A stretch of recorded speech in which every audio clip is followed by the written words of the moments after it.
जी हां, आगरा से बुलडोजर कार्रवाई की बड़ी खबर सामने आई है। सपा सांसद रामजीलाल सुमन के घर करनी सेना ने की तोड़फोड़।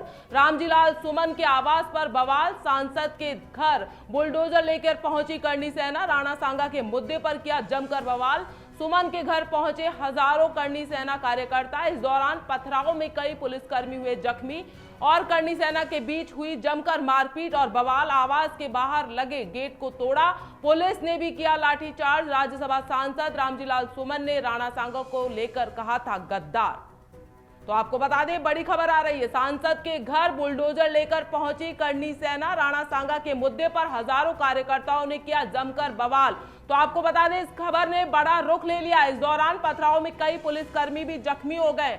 सुमन के घर पहुंचे लोगों की भीड़। आगरा से बुलडोजर कार्रवाई की बड़ी खबर सामने आ रही है। आपको बता दें, आगरा से बुलडोजर कार्रवाई की बड़ी खबर सामने आ रही है। आपको बता दें, राणा सांगा के ऊपर टिप्पणी करने को लेकर बड़ा विवाद सामने आया। सपा सांसद रामजीलाल के घर बुलडोजर लेकर पहुंची करनी सेना। इस दौरान पुलिसकर्मी भी हुए घायल। राणा सांगा के मुद्दे पर हजारों कार्यकर्ताओं ने किया जमकर बवाल। तो आपको बता दें, इस दौरान पथराव में कई पुलिसकर्मी भी जख्मी हुए हैं।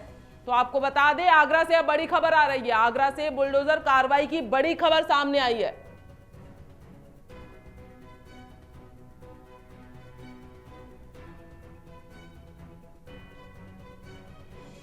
सांसद के घर बुलडोजर लेकर पहुंची करनी सेना। राणा सांगा के मुद्दे पर हजारों कार्यकर्ताओं ने किया जमकर बवाल। इस दौरान पथराव में कई पुलिसकर्मी भी हुए जख्मी। तो आपको बता दें, इस वक्त की बड़ी खबर, राणा सांगा के ऊपर किए गए टिप्पणी पर बड़ा विवाद हो गया है। आगरा से बुलडोजर कार्रवाई की गई है। सपा सांसद रामजीलाल सुमन के घर करनी सेना ने तोड़फोड़ की है। सांसद के घर बुलडोजर लेकर पहुंची करनी सेना। तो आपको बता दें, इस मुद्दे ने बड़ा रुख अख्तियार कर लिया है। राणा सांगा के मुद्दे पर हजारों कार्यकर्ता पहुंचे रामजीलाल सुमन के घर और इस दौरान पथराव में कई पुलिसकर्मी भी घायल हो गए हैं।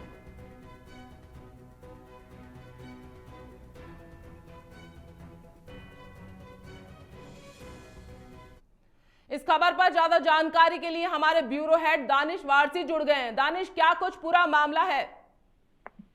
देखिए, बेहद ही संवेदनशील मामला यह है कि राणा सांगा पर जिस तरीके से सपा सांसद ने टिप्पणी की थी, तो इसका माहौल पिछले एक हफ्ते से लगातार गर्मा ही रहा था और इसको लेकर के तूल पकड़ता जा रहा था। महाराष्ट्र की बात कर लें या राजस्थान की बात कर लें, लेकिन आज उत्तर प्रदेश के आगरा में जो घटना हुई है, उस घटना को लेकर पुलिस प्रशासन के लोग भी गंभीर हैं। पुलिस प्रशासन पूरी तरीके से मैं कह सकता हूँ कि हालात को नियंत्रण करने में लगा हुआ है। लेकिन जिस तरीके से सांसद की टिप्पणी आई है, वो कहीं ना कहीं राणा सांगा के मामले पर कहीं करनी सेना के लोग जो उत्पात कर रहे हैं, इससे बात पता चल रही है कि एक वर्ग के लोगों को ठेस पहुंची है। हालांकि नेताओं के इस बयान से एक बात तो साफ हो रही है कि नेता अपने जो भी बयान सदन में या विधानसभा में या पब्लिकली में जो भी बयान दे रहे हैं, इसका खामियाजा कहीं ना कहीं पब्लिक में प्रॉपर्टी को लेकर भुगतना पड़ रहा है। फिलहाल आगरा की जो स्थिति है, उसमें कहीं ना कहीं लॉ एंड ऑर्डर कंट्रोल करने के पूरे प्रयास किए जा रहे हैं। बुलडोजर लेकर के जो करनी सेना कार्यकर्ता पहुंचे थे, सांसद के घरों में तोड़फोड़ करने की कोशिश की गई है। हालात काफी ज्यादा मैं कह सकता हूँ गंभीर है। इसको लेकर के आगरा में कहने के पुलिस प्रशासन पूरी तरीके से मॉनिटरिंग कर रहा है। आगे कार्रवाई क्या होती है सवाल है, लेकिन सबसे बड़ा सवाल ये है कि किसी के धर्म को किसी विशेष पर अगर कोई टिप्पणी करता है तो उसका रिएक्शन क्या होता है, ये सबसे पहले आगरा में आप देख सकते हैं। जी बिल्कुल, इसके बाद में कहा जा रहा है कि पुलिसकर्मी भी घायल हुए हैं लाठीचार्ज के दौरान। तो देखिए, बिल्कुल, लेकिन जिस तरीके से हजारों की तादाद में जब करनी सेना वहां पर पहुंची, तोड़फोड़ हुई, तो जाहिर सी बात है पुलिस को अपना काम करना है, लॉ एंड ऑर्डर मेंटेन करने के लिए। तो उनमें कुछ पुलिसकर्मी भी घायल हुए हैं, जिनका इलाज सरल रूप से चल रहा है। फिलहाल मौके पर ही पहुंचे हुए हैं। अब देखने वाली बात यह है कि इस मामले को कितना तूल दिया जाएगा और पॉलिटिकल एंगल से क्या फायदा बीजेपी को मिलेगा, समाजवादी पार्टी का नुकसान क्या होगा, और समाज में ध्रुवीकरण की जो एजेंडे की पॉलिसी चल रही है, उस पॉलिसी में कितना नुकसान लोगों को होगा, ये बड़ा सवाल है। जी बिल्कुल, इसमें लोगों की घायल होने की भी खबर सामने आ रही है, इस पर क्या कुछ कहना है? नहीं, देखिए, अभी तक जो बात पता चल रही थी उसमें कुछ लोग घायल हैं, लेकिन हालात को नियंत्रण करने का पूरा प्रयास किया जा रहा है। लेकिन मामला काफी सेंसिटिव है। सेंसिटिव इस बात को लेकर के कि महाराष्ट्र में भी उबाल देखने को मिला, राजस्थान में भी देखने को मिला, अब उत्तर प्रदेश के आगरा में पहली चिंगारी सुलगी है। तो ये कह सकता हूँ उत्तर प्रदेश में लॉ ऑर्डर को लेकर के पूरे यूपी स्टेट में पूरे जिलों में कहीं ना कहीं मॉनिटरिंग की सतर्कता बरतने की जरूरत है। जिस हिसाब से आगरा में यह हाल हुआ है, हो सकता है कल किसी और जिले में इसको लेकर के पूरे खंगालने के पूरे प्रयास प्रशासन को करने चाहिए, और शायद प्रशासन कर भी रहा है। हालांकि कुछ लोगों को इसमें घायल घायल होने की सूचना है। नुकसान इसमें कहने की पब्लिक प्रॉपर्टी का भी हो रहा है, पब्लिक का भी हो रहा है। ये बड़ा सवाल है कि आखिर बयान देने के बाद पुलिस की तैयारियां पहले से थी कि नहीं थी। ये एक सवाल है, क्या तैयारियां पुलिस की नहीं थी जो ऐसी आगजनी कुछ घटना उत्पन्न हुई और चिंगारी आगरा से जल उठी। जी बिल्कुल, इसमें रामजीलाल सुमन की क्या प्रतिक्रिया है, कहाँ है वो इस वक्त?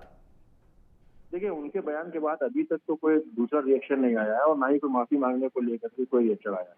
समाजवादी पार्टी के का रिएक्शन भी इनकी तरफ से कोई नहीं आया। हाँ, बीजेपी ने जरूर इसको मोहल्ला बनाया हुआ है। इसके साथ साथ जो करणी सेना है, वो करणी सेना कहने के इस मुद्दे को उठा रही है। इसके साथ साथ जो अन्य लॉबी है समाज की, वो भी कहने के इस नाराज चल रही है। देखिए, सवाल यहाँ पर ये है कि समाजवादी पार्टी की जो राष्ट्रीय अध्यक्ष है अखिलेश यादव, उनकी प्रतिक्रिया भी इस पर नहीं आई है। हालांकि प्रतिक्रिया उनकी क्या आती है, ये एक बड़ा सवाल है। जी जी बिल्कुल, तमाम जानकारी के लिए शुक्रिया दानिश।